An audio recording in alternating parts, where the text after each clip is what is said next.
Defence deal की शुरू हुई अग्नि परीक्षा, सऊदी पर हो गया बड़ा हमला। तुर्की के एर्दगन और शहबाज मुनीर का सूखा गला। नमस्कार, जी मीडिया के डिजिटल प्लेटफॉर्म पर आपके साथ मैं हूं आयुष सूर्यवंशी।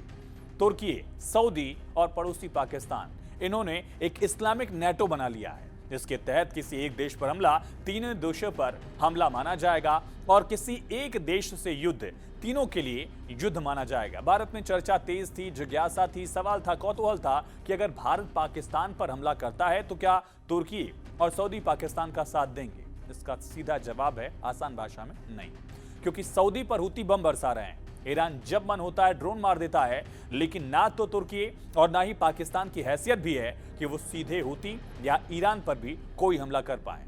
इससे पहले पाकिस्तान सऊदी में भी ऐसी डील हो चुकी है, लेकिन जब ईरान ने सऊदी पर बम बरसाए थे तो पाकिस्तान बगले झांकने लगा था। शहबाज मुनीर की हैसियत नहीं हुई कि वो सऊदी की मदद करने का नाटक भी कर पाए, और फिर से ये साबित हो गया है। एक तरफ सऊदी अरब, तुर्की और पाकिस्तान के बीच एक ट्राइलेटरल डील हुई है, डिफेंस डील हुई है। इसके तुरंत बाद ही सऊदी अरब पर हमला हो गया। जुबैल इलाके में जोरदार धमाके की आवाजें गूंज गई, जबकि जजान में अरामको की एक रिफाइनरी साइट पर आग लगने की पुष्टि खुद सऊदी ऊर्जा मंत्रालय ने कर दी है।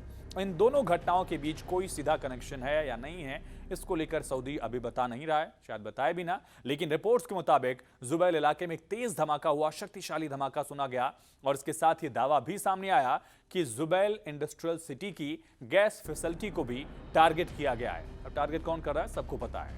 यहां आग लग गई।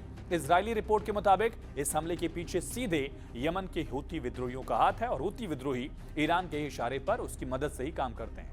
अब आप समझ लीजिए कि ये दोनों इलाके हैं कहां। दरअसल जुबैल सऊदी के पूर्वी हिस्से में पड़ता है, जहां ओमान की खाड़ी का समुद्र तट है, यानी यहां पर होने वाले हमलों का सीधा शक जो है ईरान पर ही जाता है।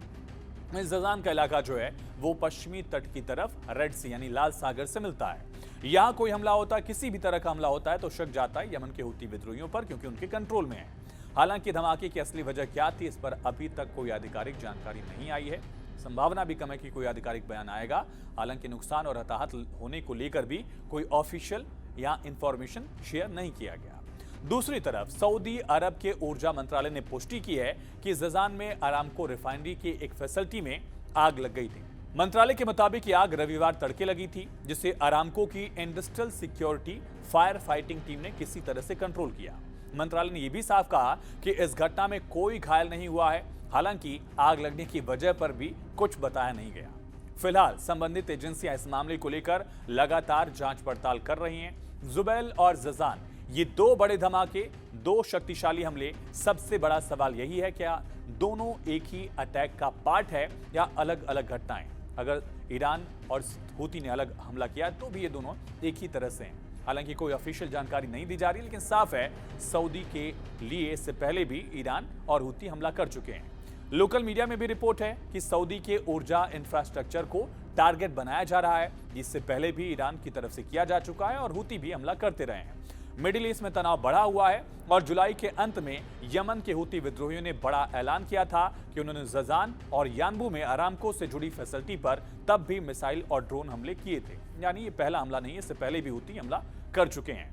इन घटनाओं की टाइमिंग भी ध्यान खींच रही है। कुछ ही दिन पहले पाकिस्तान, सऊदी अरब और तुर्की ने मक्का जॉइंट डिफेंस एग्रीमेंट पर साइन किया था। इसका मकसद था क्षेत्रीय सुरक्षा सहयोग को मजबूत करना। यह बताया गया था कि मोटिव यही है। लेकिन ऐसे में सवाल उठ रहा है कि क्या सऊदी के ऊर्जा ठिकाने बढ़ते तनाव के बीच निशाने पर हैं? लेकिन साफ है कि पाकिस्तान, तुर्की सऊदी की मदद नहीं करने वाले हैं। डील सिर्फ कागज पर है। युद्ध के मैदान में सऊदी अकेला है। हो सकता है कि इजराइल अगर हमला कर दे तो ये देश एक दूसरे का साथ दे दें, एक साथ आ जाएं, लेकिन बाकी युद्ध में पाकिस्तान अकेला है, सऊदी अकेला है और तुर्की भी अकेला ही रहेगा।